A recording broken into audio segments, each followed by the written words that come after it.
where you have to be transparent about what's in the closet with the partner that you choose.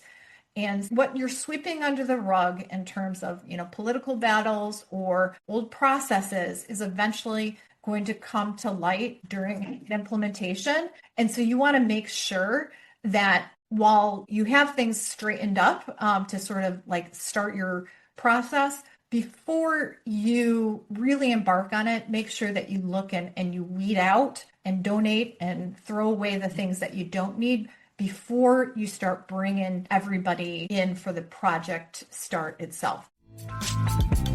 Welcome to the HR Huddle podcast, presented by Sapient Insights Group, the ultimate resource for all things HR. It's time to get in the huddle.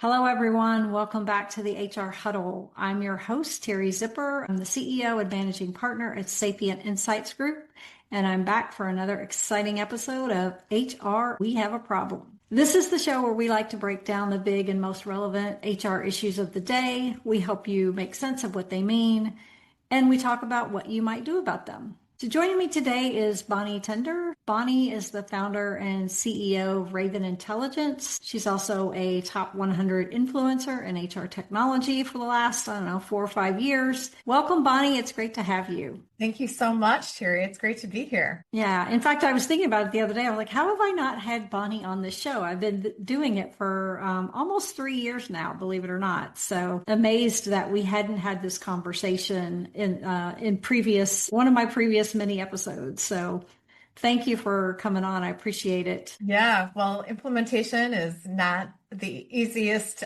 topic to go over, so I get it, and but excited to talk through it today because I think there's a lot of relevance for the HR community, especially as they look at new systems and transforming their function for sure. Yeah, I know you're also heavily focused on the voice of the customer, like Sapient, but obviously from the consulting and implementation perspective, which I would contend is at least as important, if not more important than the actual tech itself.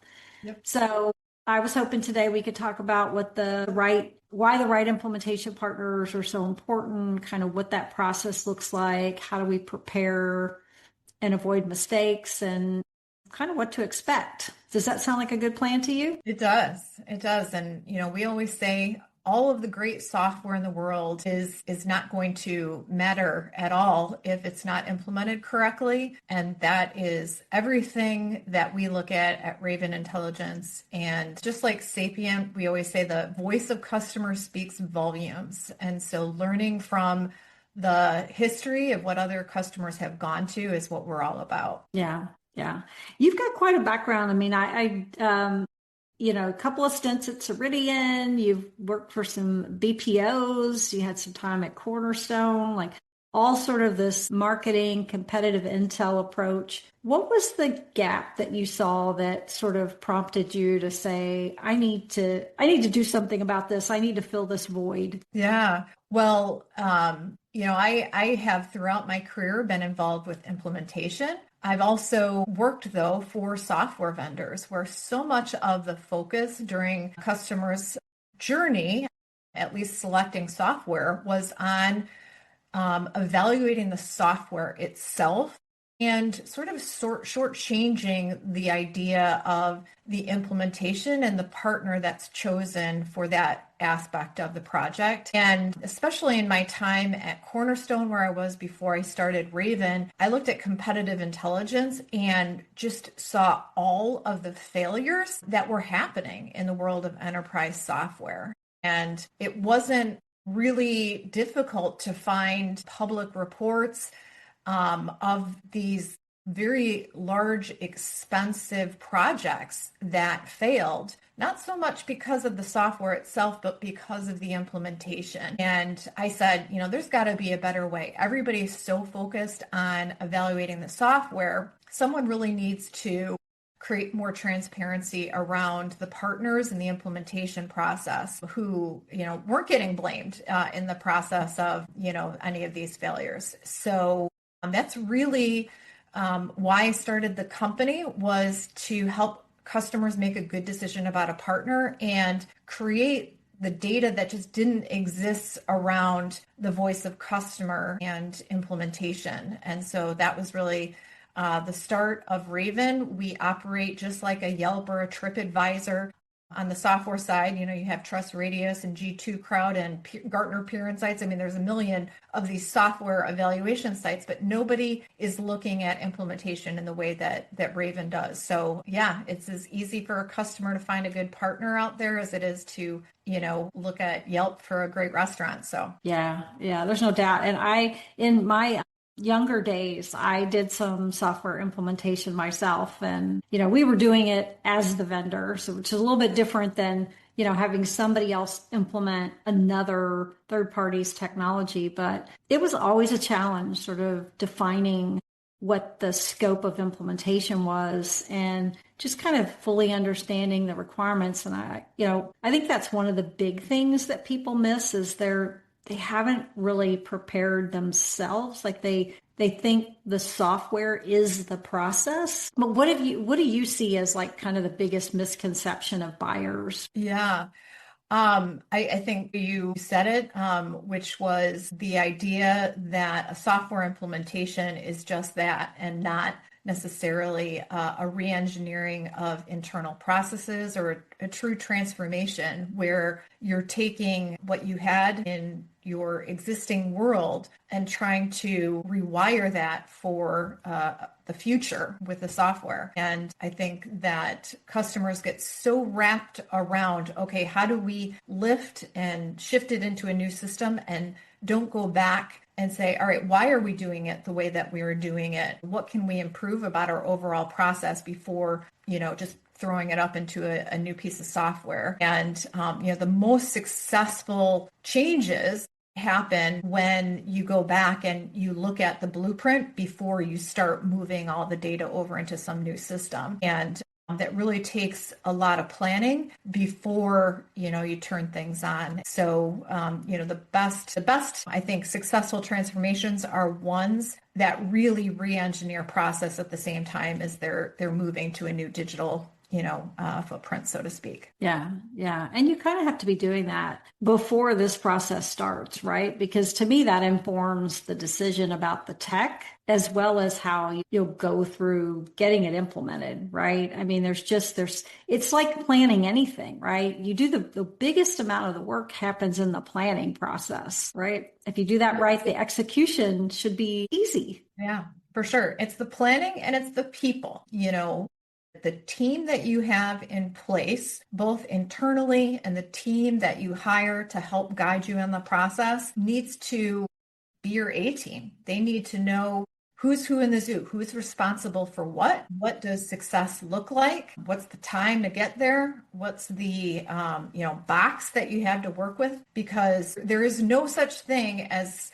all the time and the money in the world. Everybody has to work within a finite box and has the resources internally, the cost budgeted, and the time. And if you can't get all of those things working together, all these grand plans won't work. And so it's not just dreaming up a new project, it's dreaming up a new project and creating a reality that will, and a map that's going to get you there on time, on budget, and, delivering the value that you expect. Yeah. And it's not just enterprise organizations. I mean, even small organizations are implementing new technologies, and having had that experience myself, like if you haven't thought about how you're going to do something, just turning it on, it is not ideal, right? Because re-engineering it later takes a lot more work, at least in my experience. Yeah. And whether you are working with a third party consulting organization and it is a big project, or you are working directly with the vendor themselves and your internal team and you're sort of more DIY, some of these same foundational principles apply. I mean, certainly in a large project that's more expensive, your risk factor is that much higher. On the other hand, as a small organization, some of these ideas of making sure that you have a good project kickoff. Everybody knows what they're doing. You have a very solid statement of work and project plan. Those are just as important in a small, fast implementation as they are in a big, long, lengthy, expensive one. Yeah, yeah. And who, in your experience, like who's kind of typically in charge of this? Like who's leading the implementation side of it? And are you seeing more organizations go out to bid for the systems integrator work? Because, a lot of people just, they go out to bid for the tech, they get it, and then the implementation is an afterthought, right? Yeah. Or they'll just rely on who their software vendor walks in the door and says, hey, we trust these guys, they'll do a good job for you. And the customer just sort of blindly accepts that and, automatically says, oh, okay, well, SIX is who my vendor, selected for me. So I guess they're part and parcel of this project. So if you're working with a third party, to do the implementation and not your software vendor, know that you do have a choice in that, and you have to live with the choice, whether your vendor seemingly makes it for you or you're making your own selection process. You're going to get the best results when you do your homework and make that selection on your own. Again, it doesn't have to be a super lengthy process. You don't want to slow down progress. On the other hand, you don't want to just blindly accept the first SI vendor or SI organization that your partner walks in the door because there's a lot of favoritism and things like that working behind the scenes that aren't necessarily going to ensure that you get the best fit in a partner. And so we recommend that you take an independent look, read reviews about a partner before you choose them, make sure to talk to their references, make sure that you're doing and vetting them as part of the process. Is it as lengthy and involved as the software selection? Not always. On the other hand, if you have a very large project that's costing you 1 or 1.5 times the annual license fee of the software vendor, you're going to want to make sure that you really understand what's going to be included, who's going to be doing the work, who's the team that's going to be involved with it, and the timeline. And it's never a good idea, especially with these large implementations, to just look at a single vendor. You want to evaluate several different firms and then, understand who's going to be the best fit for this particular project and the scope of work that I have in front of me. Yeah. And you guys have thousands of reviews. So there's not data out there all over the place, but you guys have it at Raven. And I think, people should look at it and think about where they're going and how they fit together with these vendors, because you're going to spend a lot more time with that system integrator than you're going to spend with the tech guys. Right. And so that level of culture and sort of the way that you work with these people is going to be critical. Yeah. It's like you're hiring a team that's an extension of your own. And so you want to make sure the dynamic that you have between you and your partner is one that that feels good and works similar to the culture that you have. You're not hiring a think of it as you're going on an expedition, right? You want somebody who's going to be a great tour guide and is going to make you walk and hike along with them, as opposed to, you're not hiring a tour bus driver, right? You're looking for a partner that is going to, who's walked the path many, many times before and can point out, all of the interesting things and give you a history and help you make decisions, but eventually, make sure that you're walking in step with them. Again, they might be walking a little bit ahead of you, but you can't just sit back on the tour bus and expect that tour is going to, be a good one if you just, hand them the keys. Right. You also want a partner that is going to have an opinion and who is going to challenge some of the decisions that you make in a constructive way, right? And really make sure that you're considering the options. They are going to bring up pattern recognition from hundreds of projects that they've worked, through in the past, and are not going to just nod their head if you're headed, toward a cliff. you're looking for somebody who's not necessarily an order taker, but a partner who can say, well, have you considered this better way? And some of the best reviews that we have at Raven are the ones where the partner has been really constructive in the way that they've guided the decisions that ultimately the customer makes, as opposed to the one who is, just going to, allow them to, again, fall off a cliff if they make the wrong one. Yeah.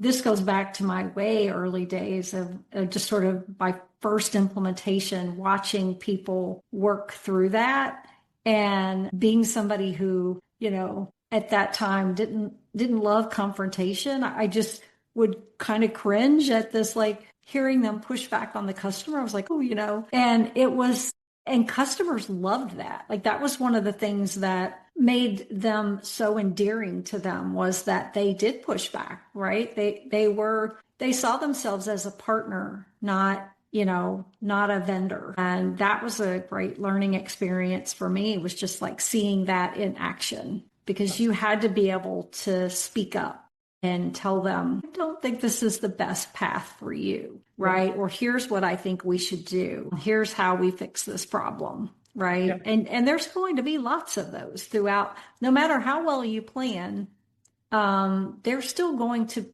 run into challenges that are going to have to be solved, and how those SIs help you solve those problems will obviously have an impact on your success or failure. Yeah. And that's why, they're paid very well for what they do, is that they have the experience to know what works and what doesn't. And they can give you examples of other customers who have potentially made decisions that haven't resulted as well. And yeah, that experience is really important as you go to choose your partner to know. And you want to make sure that they've done the type of project before that you're about to embark on in the industry that you are in as well, and really have some expertise around your particular line of business. So if you are in healthcare and you're looking at a partner who's all of their projects look to be in the professional services space, they're not going to know the nuances of what a healthcare organization needs. And so you want to make sure that not only do you feel alignment with that partner, but they have a specialty and can point to specific projects that they've worked on in your industry that have been successful. And that's what every review that we have, first couple of questions is, what type of industry are you in? What's the size of your organization? Was this a global project? What countries were involved? Because again, it's one thing for a SI to say, hey, we've had successful projects. It's yet another to be able to show successful projects that are just like yours. And that's what you find. Yeah. You mentioned there in that conversation price, and the best SIs are clearly going to, they're not going to be cheap, right?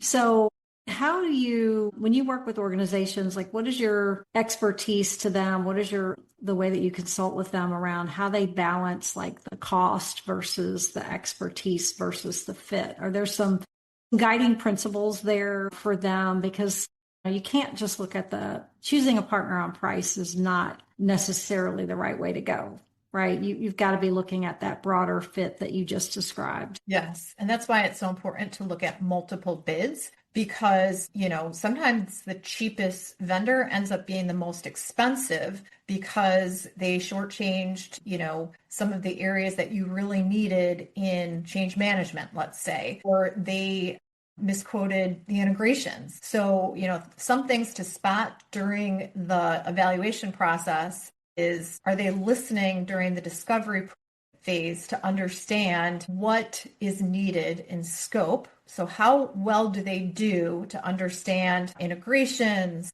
and the effort which is needed? Also, in terms of the cost structure itself, while you don't want necessarily the cheapest vendor, there's going to be some vendors that come in that are massively expensive just because of their brand and their name.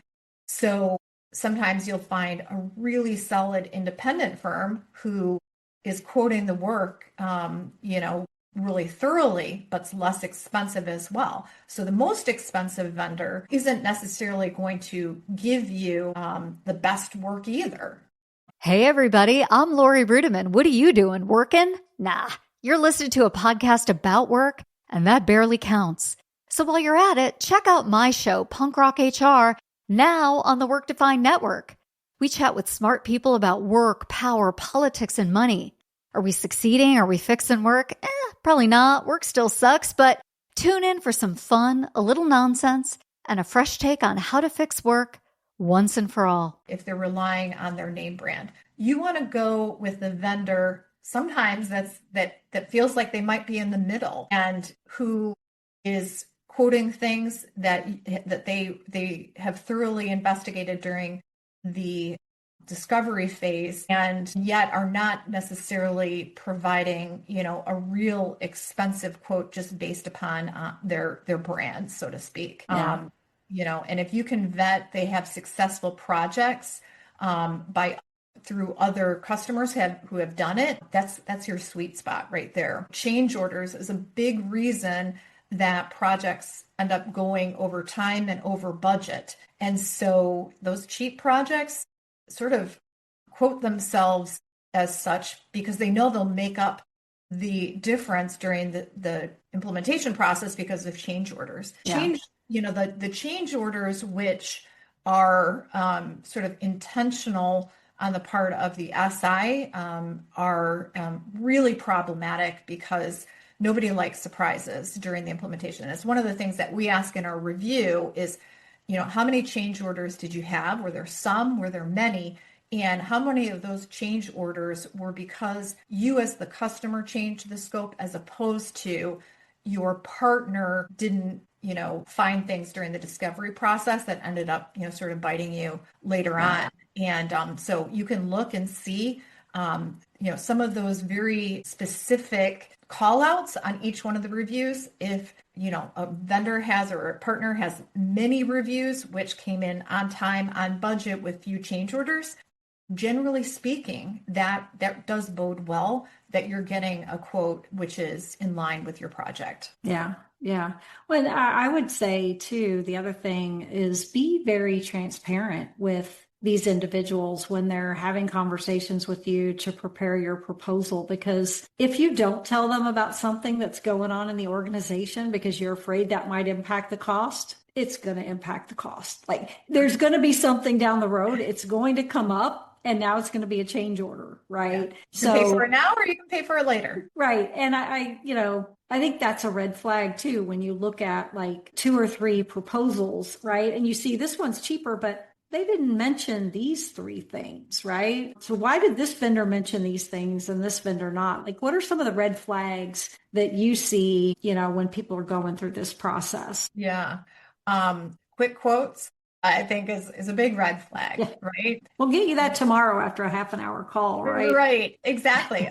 You want an XYZ software implementation and you're coming from XYZ software, that'll be a fixed price of X. So that is what you don't want. But it's really easy to fall into that trap because you as the customer, you're excited about making a decision and getting this project kicked off because chances are there's a reason that you need this, and it's not that you have tons of time to fix a problem. So it's easy to get into this idea of, oh, well, they were fast, they were responsive, and wow, I got a quote, within 24 hours or something like that. On the other hand, you don't want a partner who's going to drag out the process either. So the red flags are, number one, giving you a price without really understanding the scope of work that you have.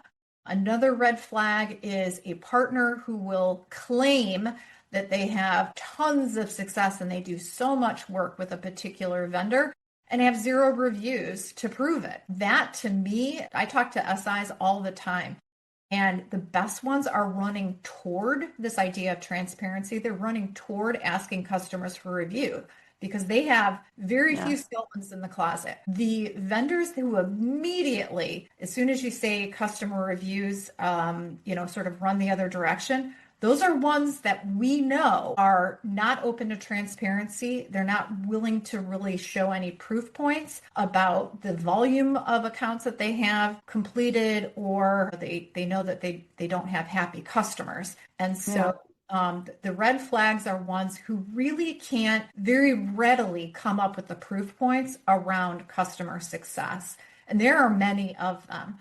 Just because you are certified as a particular software vendor's partner does not mean that you are delivering happy projects or successful projects. The proof is in the customer testimonial, and Raven is certainly a very easy way to find that without having to look very hard. Yeah, I love what you guys do on that front. I mean, you should always ask for, somebody to talk to, right? You should always ask for references, but you know that the vendors are typically going to give you their best references, right? But there are ways to get to the answers that you need without just saying, did they do a great job, right? Plan and prepare for those conversations so that you can get the answers you need, even if they are the best customer that the client has. There are things that you're going to want to know and hear about that may or may not work for you. And the other thing is the really important thing that we look at and we validate with a review is that the project has happened recently, because sometimes when you're talking to a reference and they're like, oh, we've been with XYZ vendor for 2 years, they forget, when 2 years have passed since they've been live, they forget about some of the things during implementation that were really thorny. Now we have AI that's really helping to speed up and make some of these implementations more efficient. That didn't exist 2 years ago. So the game has changed a little bit. You want relevant, timely information. And when you just have a phone call with a reference, again, it's really nice to have that one-on-one, but you're looking at one slice with one conversation. And what we're doing is asking both qualitative and quantitative questions that cover the full scope of the project. We're not just asking thumbs up or thumbs down, how many stars? We're asking for things like change order. Did the project team churn? We're asking for things like on time and on budget that may have slipped. Customer still thinks it's a successful project, but you might want to point back to those things and, understand, okay, even though you love your vendor now, what should I know during an implementation that doesn't necessarily come out during a reference call? And so, we can look back at certain things over time and see the trends of a particular SI as opposed to a single reference that you might get during a reference process. So I think it's important to look over a large span of projects. And honestly, that's why I started Raven, was like, I didn't want some vendor to be chosen based upon the last month of work or a single reference. Let's look at what they've done over time, because that's really what you're choosing in the quality of a partner. It's the methodology, it's the consistency that they've had over a number of years. That's a telltale sign of whether that's going to deliver for you during a particular project. For sure. You, I know, talk a lot about the softer side of this, as do we. Things like change management and having that in place when you're doing an implementation, because we talked earlier about process and just knowing what you're focused on. Clearly having change management, at least in our research, significantly better outcomes for adoption, right? When you have some sort of adaptive change management versus something more sporadic. What are you seeing from the adoption perspective? Because that to me is also another telltale, right? Like, it's great you got it implemented, but nobody's using it, right? Yeah, the adoption is huge, especially in the world of AI as well, because if you have nobody adopting the system, then your data isn't being grown over time. And then any AI that you're applying to your system is going to give you, garbage in, garbage out, sort of results. And so it's really important to ensure that the system is being adopted by the stakeholders and the users. And we've seen some firms doing some really interesting things with, AI in this process, having training that is available via video, right? That's created in the language of the end client, right? So this idea of being able to roll it out in a really smooth and consistent fashion with great documentation, great guides along the way, that, the whole idea of AI video and, branding even has been greatly improved through generative AI. And so the best partners are doing some really innovative things with AI as it relates to change management and making it easy for customers to ensure that their system is being embraced and adopted by users. Yeah, I think that's huge. That was one of the things I saw a lot was, and that starts at the beginning, right? Because if you don't change your process and then educate on the or define your process and then educate on the process, you just implement your old process in new software that, doesn't really end up any better than what you had before, right? You're doing the same things, just with a different user interface. And I think, people underestimate what it takes to move people to technology, whether it's just a different version or a better version or whatever the case might be. You cannot underestimate what it's going to take for people to understand the new process and to embrace it and to use it and to get the, success measures and outcomes that you expected from this tech. And it's simple clarity. And I think that is so important, is to, even from the very kickoff that you have during the implementation, is to make sure that everybody is clear on, number one, why are we doing this project in the first place? And some of those very simple markers of success from the very time that you kick off the implementation with your internal team. And then translating that simple clarity into how you communicate that change to your organization. Sometimes it's the most basic elements that will screw up a project because you didn't have a clear mission, a clear communication vehicle to your end stakeholders about why and when this project is going to come to fruition and what to expect. And if you can create something really clear on your internal team, it's going to be that much easier then to communicate that project mission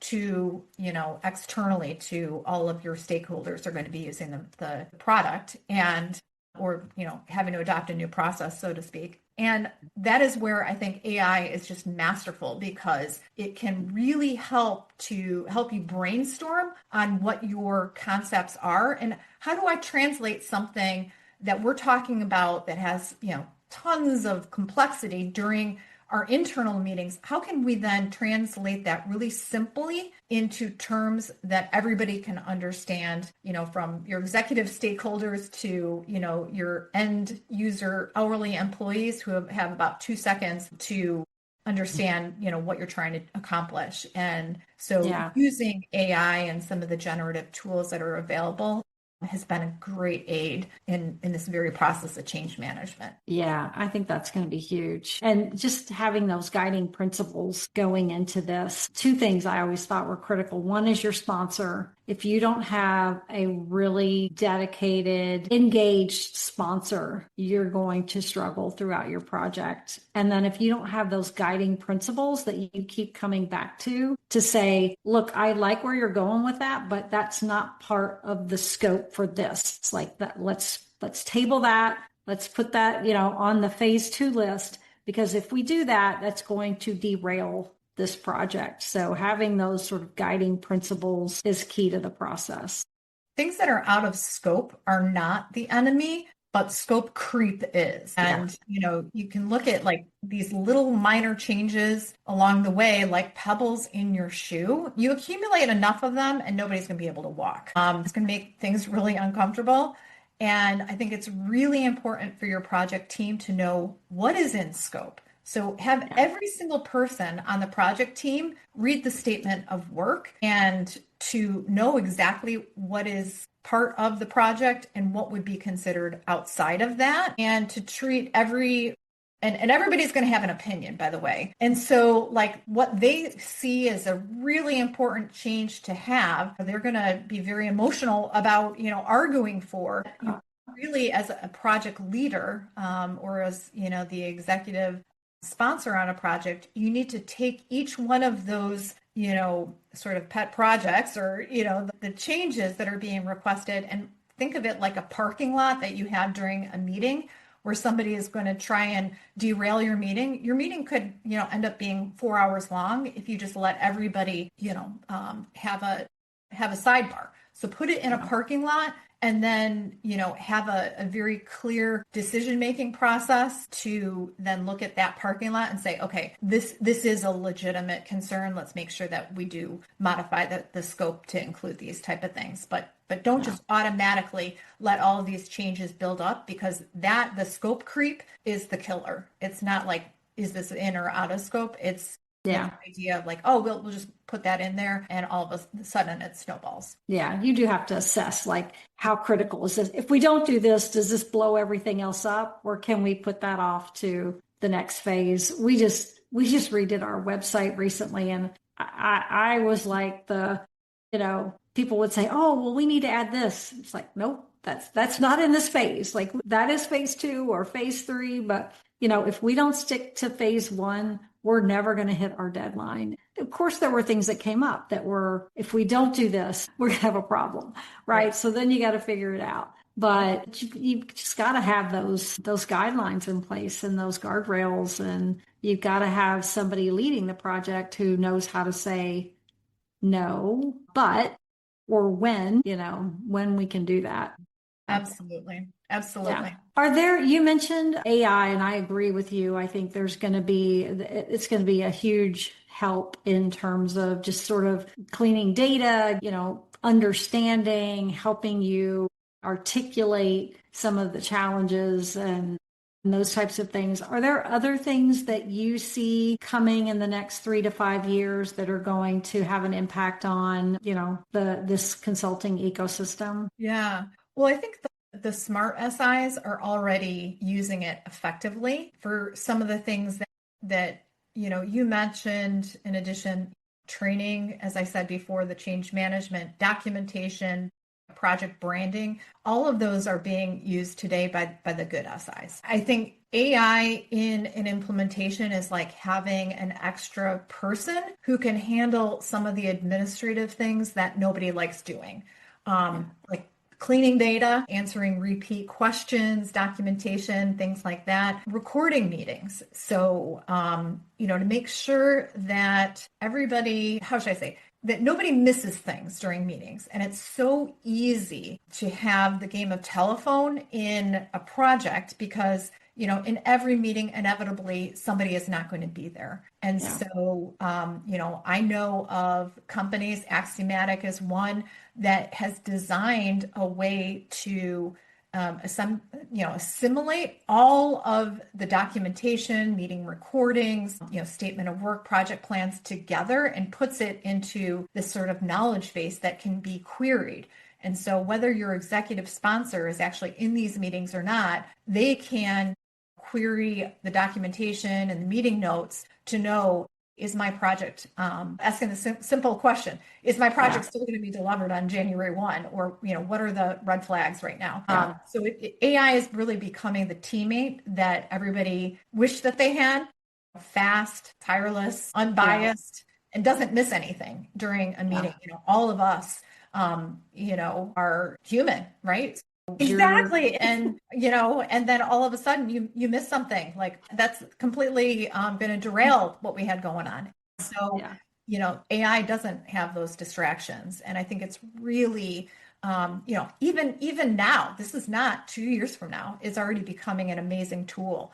Now there's, firms out there that are claiming, oh, well, we can do the whole implementation with, an AI Copilot, et cetera. I haven't seen evidence of that yet. So again, I'm hearing claims of, 40%, faster, cheaper, et cetera. But I have not seen any reviews who have said we've used this particular firm and we got our implementation at half the cost.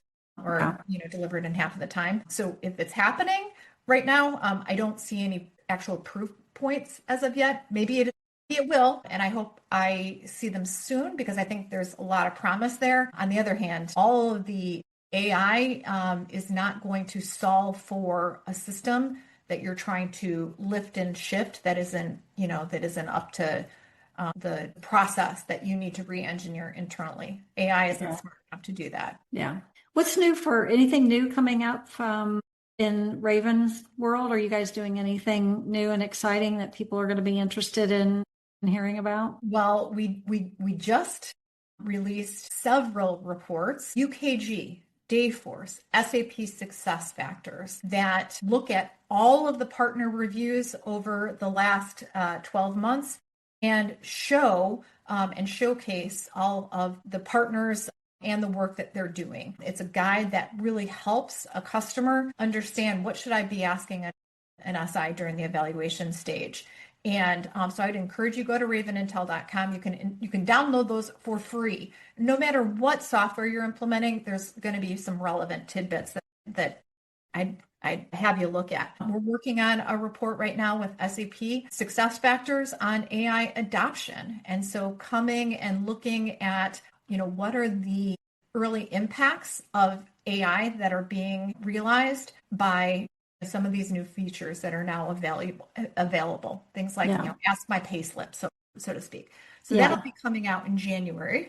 So excited about that. I'm going through and doing a lot of customer interviews right now for that quest. So some cool stuff there. I would say just in general, we are looking and focusing on more reporting on whether AI is a part of the process or what the plans of customers are to embed AI in the future, because that's what everybody cares about right now. Many people are starting these projects just so they can get the AI features that are available. So evaluating, okay, so were you able to turn those features on effectively? Did they give you the bang for the buck that you thought they would? Is going to be something that we're now adding to the type of review content that we're producing. That's awesome. Is there a piece of advice you would leave the audience with today if they're getting ready to embark on a big implementation? Besides, go get some data from your website.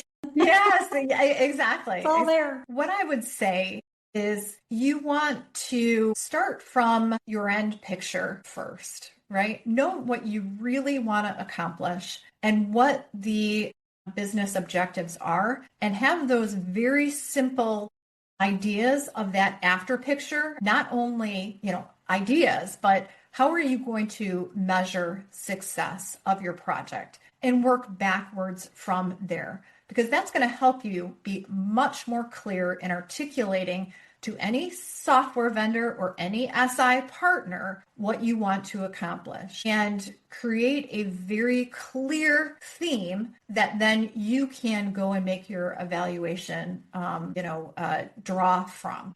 And so if you can start with your end picture in mind, that's going to make your selection process much easier and more relevant and less expensive, because you're not going to be relying on expensive consulting hours to tell you what you think that you may or may not want to do. And so you want to, again, start with the end in mind. The other thing is your house is not going to be in order before you're starting a project like this. It's more like you're going to have company over. And so you're throwing as much as you can in the closets to clean up and make the house look presentable. And that is great for one evening. On the other hand, you have to clean out those closets, or you have to be transparent about what's in the closet with the partner that you choose.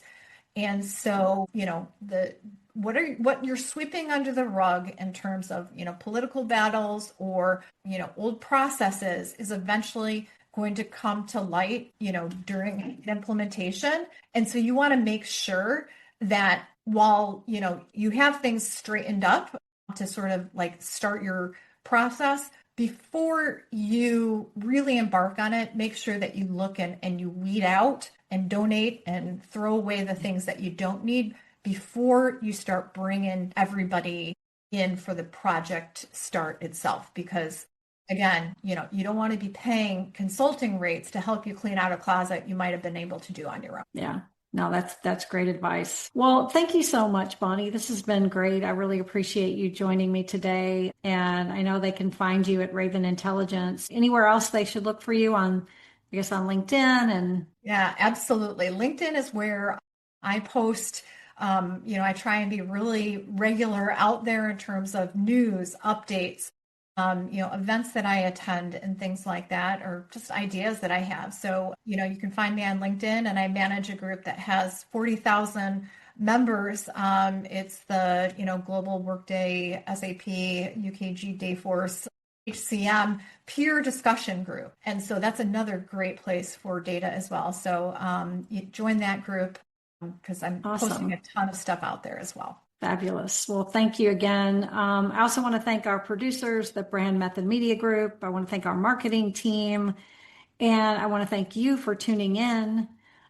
Also, the annual HR System Survey Report is out there. So go check it out. Go to the Sapient Insights Group website and you can check out all the HR systems survey data, who's at the top thing. Also, be sure to listen to Stacy and Cliff next week while they spill the tea on HR tech. That is all the time we have for this episode of HR We Have a Problem. If you enjoyed the episode, you can subscribe to it on your favorite podcast app. Leave us a review or drop us a line on the website. We'd love to hear about the topics that you want us to talk about on this show. We will be back in 2 weeks with another episode of HR We Have a Problem. Thanks, everybody.